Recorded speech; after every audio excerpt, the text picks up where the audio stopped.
¿Qué es un delito para los penalistas? Digamos que si en el juego general del lenguaje, refiriendo únicamente a lo que una norma amenaza con pena, es decir, a lo que un artículo del Código Penal dice que le debe sobrevenir una sanción en prisión o una sanción en multa y que se encuentra dentro de ese Código Penal que está en nuestros diversos países. El delito surge en su sentido más elemental como el comportamiento descrito en una ley y que se amenaza con una pena. Esa era la manera de entenderlo en unas sociedades un poquito más primitivas. A través de muchos miles de años esta fue la connotación que se tuvo, y en distintas leyes, por ejemplo en el Código de Hammurabi, la ley del talión, en el Éxodo aparece con mucha claridad, se establecían una serie de comportamientos y cuál era la sanción que por estos comportamientos debía imponerse. Y ahí, por ejemplo, en la ley del talión nos decían el ojo por ojo, el diente por diente, si uno daña a alguien debe ser dañado. Si última era una confrontación un poquito gramatical y descriptiva. ¿Qué quiere decir confrontación gramatical y descriptiva? Miraba lo que la ley dice, miraba lo que el sujeto hizo, y si había una coincidencia entre uno y otro, decía hay delito y debe haber pena. Hay delito y debe haber pena. Porque recuerden que en el derecho, a diferencia de las ciencias naturales, nosotros no nos basamos en el principio de causalidad. Es decir, dada la causa es la consecuencia. Si yo cojo esto y lo tiro, ahí mismo cae. Vea, lo suelto, cae. Lo suelto, cae. Por eso la ley en este sentido es descriptiva. En el derecho, no. Y de hecho en las leyes del comportamiento, no. Las leyes del comportamiento se rigen por un principio llamado principio de imputación. Y es que dada la causa debe ser la consecuencia. O sea, dado el delito debe ser la pena. Cuando el sujeto delinque debe ser castigado. Debe ser castigado.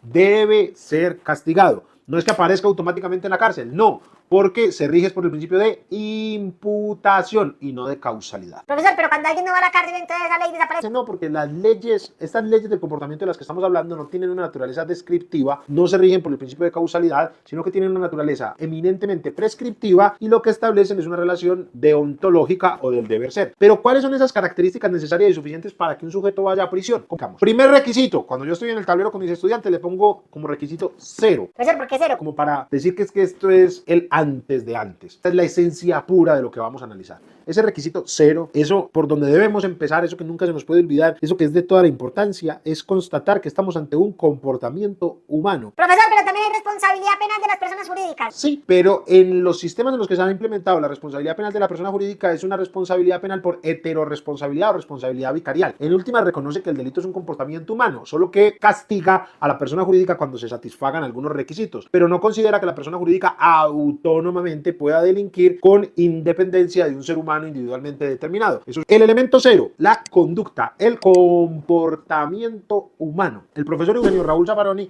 explica que este es el sustantivo del análisis que vamos a realizar. Profesor, pero ¿para qué decir que es un sustantivo? ¿Eso qué importancia tiene? ¿Acaso estamos en clase de español de cuarto de primaria? Es de vital trascendencia. ¿Qué es un sustantivo? En su sentido más elemental.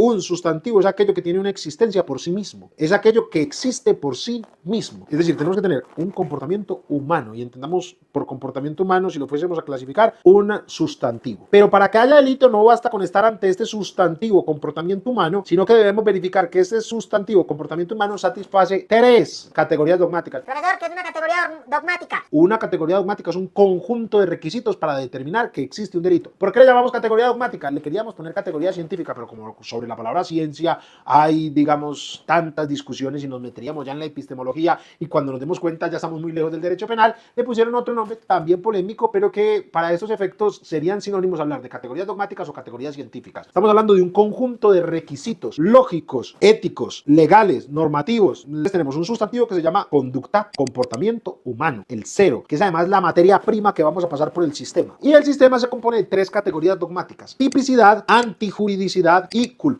Tipicidad, antijuridicidad y culpabilidad. Tipicidad, antijuridicidad y culpabilidad. ¿Qué es lo que yo paso por cada una de esas categorías dogmáticas? Al sustantivo, a la conducta, para ver si satisface esos 3 adjetivos. ¿Cuáles son los adjetivos? Típica, antijurídica y culpable. Si es típico, eso es lo que se verifica en la tipicidad. Si es antijurídico, eso es lo que se verifica en la antijuridicidad. Y si es culpable, eso es lo que se verifica en la culpabilidad. Rebobinemos. Tenemos que partir del 0, comportamiento humano. Tenemos que estar ante una conducta que se expresa a través de una acción u omisión. De la omisión ya hablamos en este video, lo recomiendo.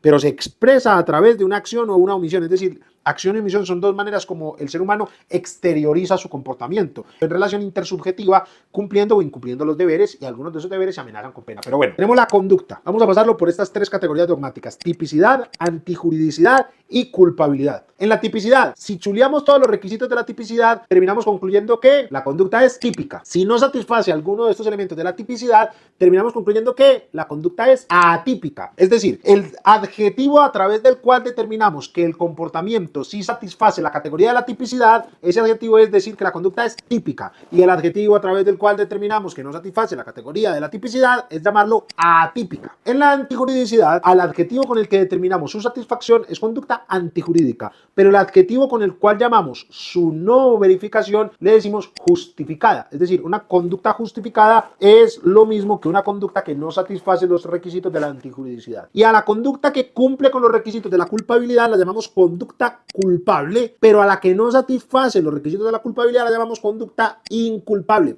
Si vamos a explicar lo que es un delito en sentido positivo, decimos que es una conducta típica, antijurídica y culpable. Y en sentido negativo es o porque no hay conducta, eso lo llamamos inacción, o porque no hay tipicidad, eso lo llamamos conducta atípica, o porque no hay antijuridicidad, eso lo llamamos conducta justificada, o porque no hay culpabilidad, y eso lo llamamos conducta inculpable. Pero cada uno de estos conjuntos no basta con decir, entonces si es típica, antijurídica y culpable, vámonos, eso es conducta punible. No, van a tener una serie de requisitos por dentro, y por eso es que esto no es una labor tan sencilla como parece. Es que para que haya delito deben satisfacerse todos y cada uno de los elementos de la conducta punible. Es decir, debe cumplirse con que haya comportamiento humano, con que sea típico, con que sea antijurídico, con que sea culpable. Con que falte uno solo de los elementos necesarios,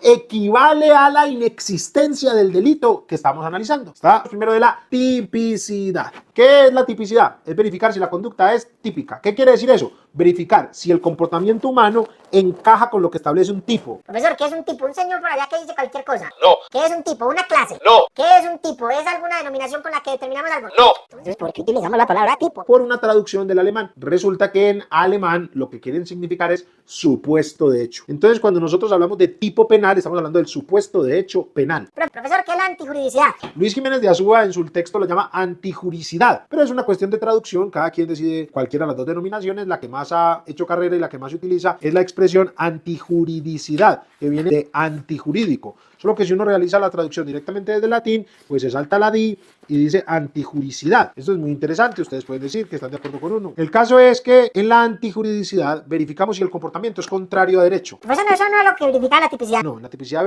veíamos si encajaba o no con lo que el derecho amenazaba con pena. Profesor, pero eso es lo mismo. No es lo mismo. Profesor, ¿cómo así? Deme un ejemplo de un comportamiento, profesor, que sea típico, pero que no sea contrario al derecho. Cuando uno no está muy enseñado a estas discusiones, llegará, ay, sí, tienes razón, es como lo mismo. Pero no. En la tipicidad yo verifiqué si el comportamiento coincidía con lo que un modelo de conducta amenazaba con pena, lo que una ley penal especial amenazaba con pena. Listo. Con una serie de requisitos, ya lo vimos. Pero en la antijuridicidad, yo lo que voy a verificar es si eso es además contrario a derecho. Y lo hago en dos niveles: antijuridicidad formal y antijuridicidad material. ¿Qué hago yo en la antijuridicidad formal? Voy y busco si en el derecho hay algún permiso, alguna facultad o alguna autorización excepcional para poder realizar el comportamiento. Ejemplo por excelencia, la legítima defensa. Usted me va a matar a mí y yo lo mato a usted. Práquete, práquete, práquete. Al matarlo, yo estoy realizando un comportamiento que la ley amenaza con pena. El que mate a otro va a prisión. Yo lo maté a usted. Sin embargo, hay cierta autorización excepcional a que en unas circunstancias, ante una injusta agresión actual e inminente, siempre y cuando mi respuesta sea necesaria y proporcional, yo puedo, defendiéndome, matarlo. Y esa autorización excepcional hace que no haya delito, pero hace que no haya delito por la existencia de una causal de justificación. Entonces noten ese ejemplo de una conducta típica que no es antijurídica por estar justificada formalmente. Pero no solo hay una antijuridicidad formal, sino también una antijuridicidad material, y es que nuestro derecho se encuentra edificado alrededor de la protección y defensa de bienes jurídicos. Profesor, no, yo creo que es sobre la vigencia de la norma. Sí, muy bacano, pero nuestros códigos dicen que es alrededor de bienes jurídicos. Por eso nuestros códigos dicen que la conducta será antijurídica cuando vulnere o ponga efectivamente en peligro un bien jurídico. ¿Qué es un bien jurídico? Es el interés que como sociedad decidimos proteger a través del derecho. Entonces, cuando yo estoy ante un bien jurídico, debo verificar si ese comportamiento sí lo vulneró o si lo puso efectivamente en peligro. Va a haber unos delitos de peligro abstractos, unos delitos de peligro concreto, de eso hablaremos en otra oportunidad, pero bástenos con saber en este momento que debemos constatar si ese comportamiento se vulneró. Entonces, un gran ejemplo son los delitos de bagatela. Yo me apodero de 100 pesos. 100 pesos para los que nos vienen en otro país, no crean que es muy alto. 100 pesos son 25 centavos de dólar. Yo me apodero de 25 centavos de dólar. ¿Hubo apoderamiento de cosa mueble ajena? Sí. ¿Realicé el tipo de hurto? Sí. ¿Mi conducta se encuentra justificada formalmente? No. Pero hay una justificación extrapenal y es la ausencia de lesividad. ¿Qué quiere decir eso? Que yo con ese apoderamiento ni puse en peligro ni vulneré el bien jurídico. Entonces diríamos que la conducta no es antijurídica materialmente. Si por el contrario concluimos que la conducta es antijurídica formalmente y que es antijurídica materialmente, surge lo que es el injusto. ¿Qué es el injusto? La conducta típica y antijurídica. Y después de verificar la existencia del injusto, pasamos a verificar la satisfacción de la culpabilidad, que la vamos a entender con una palabra fácil: culpabilidad como reprochabilidad. Profesor, ¿para qué dice que la culpabilidad como reprochabilidad? Para diferenciarlo de la culpa, que está por acá. La culpa la debimos haber llamado imprudencia, decidimos no llamarla imprudencia, la tradujimos del italiano y la dejamos como culpa, pero se nos va a enredar porque la culpa y la culpabilidad van a tener un nombre muy parecido. Entonces tenemos la culpabilidad como principio, la culpabilidad como categoría dogmática y la culpa como modalidad del tipo subjetivo, muy complicado. La culpabilidad como reprochabilidad. Yo preferiría que esa categoría dogmática se llamara reprochabilidad, pero ¿quién soy yo para rebautizar las categorías dogmáticas? No, pues a partir de ahora se llamará reprochabilidad. No, pero ténganlo ustedes para poder diferenciar conceptualmente una cosa de la otra. Grábense más o menos esa formulita de acuerdo con la cual la categoría dogmática de la culpabilidad de lo que trata es de la reprochabilidad. Profesor, ¿y para qué nos sirve tener eso presente? Para reconocer la naturaleza de la culpabilidad. ¿Cuál es la naturaleza de la culpabilidad? Verificar si ese sujeto que cometió un injusto es o no reprochable. ¿Y cómo lo verificamos? Verificando su imputabilidad, viendo si era consciente de su antijuridicidad y analizando si le era exigible otra conducta. Si respondemos que no, alguna de estas diremos la conducta es inculpable, chao, no hay delito. Si vemos que satisface todo, diremos la conducta es culpable. ¿Y cómo llamamos a la conducta típica, antijurídica y culpable? Conducta punible. Que en nuestra legislación, de acuerdo a la notación que hacíamos al principio, es sinónimo de delito. Profesor, eso es lo mismo que responsabilidad. Más o menos. ¿Qué es responsabilidad? Es conducta punible más necesidad de la pena. Un punto esencial del que aquí hablamos, que lo pasamos a caballo supremamente rápido, es por ejemplo la verificación de la imputabilidad, porque por ejemplo en Colombia no es un elemento de la culpabilidad sino un presupuesto de esta.